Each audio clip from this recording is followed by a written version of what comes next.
हरे कृष्णा।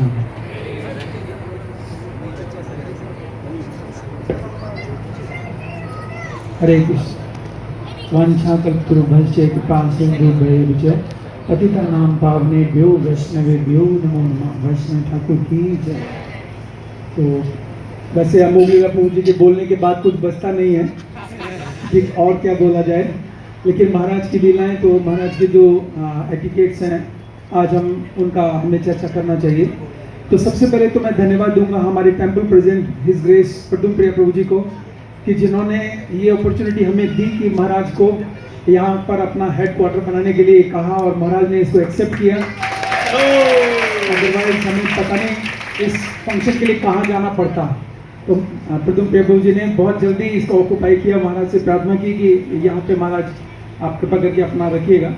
तो महाराज से मेरा जो सबसे पहला इंट्रैक्शन हुआ था, और मुझे याद है कि लगभग 1999 में मैं पहली बार वृंदावन गया था। उस समय महाराज वैष्णव प्रभु के नाम से जाने जाते थे और सुबह सुबह जब मंगल आरती में अनाउंसमेंट किया था, महाराज ने अनाउंसमेंट करते थे ये तुलसी आरती ये गाएंगे।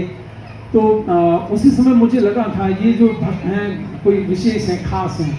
लेकिन उसके बाद फिर महाराज से दूसरा इंट्रैक्शन मेरा हुआ कि मैं ईस्ट ऑफ कैलाश दिल्ली मंदिर से जुड़ा हुआ था। वहाँ पर हिस्ट्री जीता प्रभु जी के साथ जाता था मैं वृंदावन।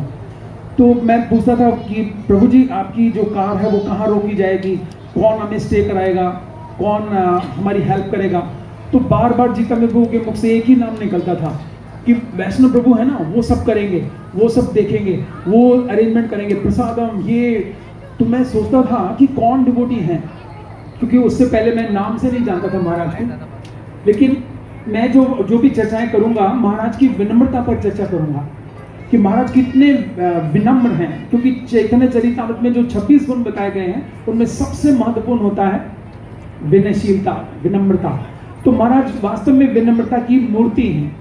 इतना सारा पेन लेते थे महाराज। जब वो कार जाती थी मैं साथ में होता था, बल्कि उन दिनों में वो रिवर्स उल्टा होता था कि मैं गाड़ी से उतरता था और महाराज सब उनको प्रसादम, गाड़ी कहाँ खड़ी करनी है, सारी व्यवस्थाएं महाराज स्वयं करते थे। तो ये बहुत विनयशीलता महाराज ने शुरू से ही दिखाई है। जब महाराज हमारे इस्कॉन नजफगढ़ सेंटर में भी आते हैं तो जैसा अमोघ प्रभु जी ने कहा, बिल्कुल सच बात है।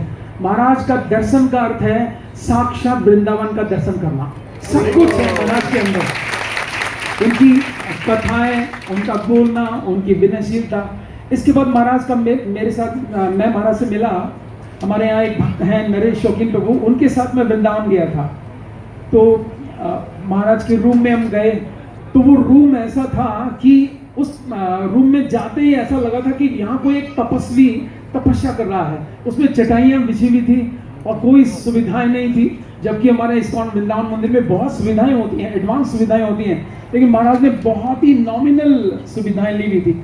उसमें एसी नहीं था उस रूम में, एक पंखा होता था और गर्मी थी काफ़ी। लेकिन महाराज चटाइयों में बैठ करके और फिर सबसे जो आकर्षक बात मुझे लगी, मैंने काफ़ी देर बात की महाराज से। उस समय वैष्णव प्रभु के नाम से ही थे महाराज। तो मैंने कहा कि प्रभु जी आप हमारे इस्कॉन नजफगढ़ में क्यों नहीं आती कभी कभी कथा करने के लिए, इतने भक्त आते हैं हमारे यहाँ, तो आप भी कथा करने के लिए आइए ना। तो महाराज ने इतनी विनम्रता से नरेश शौकीन प्रभु की तरफ हाथ करके कहा कि क्या करूं, इन्होंने मुझे इस लायक समझा ही नहीं कि मैं कथा भी कर सकता हूँ। इतनी विनयशीलता दिखाई महाराज ने। मैंने कहा नहीं महाराज, प्रभु जी आप कृपा करके आइएगा, और आप कब आएंगे, नेक्स्ट अपॉइंटमेंट दीजिए। और फिर महाराज हमारे केंद्र में आए और इतना विनयशीलता महाराज का जब कोई गुणगान करता है तो आप फेस देख सकते हो महाराज उसको। बिल्कुल भी अगर हमारा कोई नाम ले तो हम इतने अट्रैक्ट हो जाते हैं। महाराज क्या बोल रहे हो, इस तरह का महाराज की सोच होती है।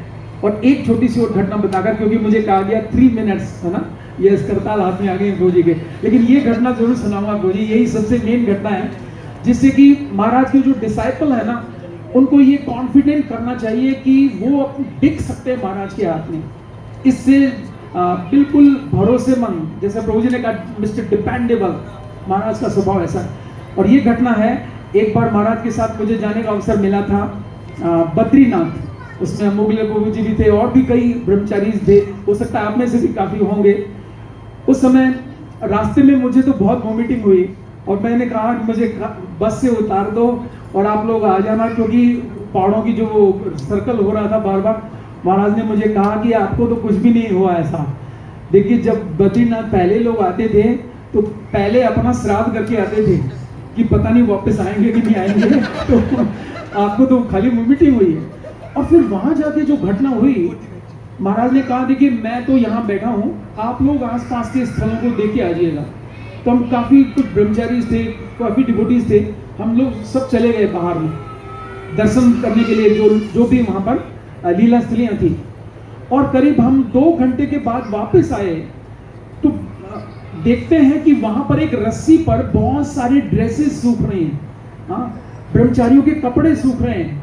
तो सारे ब्रह्मचारी कहने लगे अरे हम तो अपना सारा जो भी ड्रेस थी सब बांध करके डाल करके आए थे, हाँ ये कपड़े किसने धो दिए? तो पूछा आकर कि और तो कौन था नहीं यहाँ पर, किसने कपड़े धो दिए? ब्रह्मचारी पूछ रहे ये कपड़े हमारे किसने धोए? महाराज बोले मैं खाली बैठा था, मैंने सोचा इन भक्तों के कपड़े ही मैं धो दूं। एक्चुअली ये विनम्रता की एक्सट्रीम है। इससे ज्यादा मुझे नहीं लगता कि कोई इतना ज्यादा भी कर सकता। अपने शिष्यों के ही वस्त्र धोने का सेवा महाराज ने किया, बाप रे बाप। तो मैं अभी करताल बज गई है, तो वैसे करताल बजना बहुत अच्छा होता है, शुभ, लेकिन आज के दिन अशुभ रहेगा क्योंकि वो रोक देगी। तो हिज होलीनेस भक्ति आशीर्वाद स्वामी महाराज की धन्यवाद सतीपति प्रभु जी।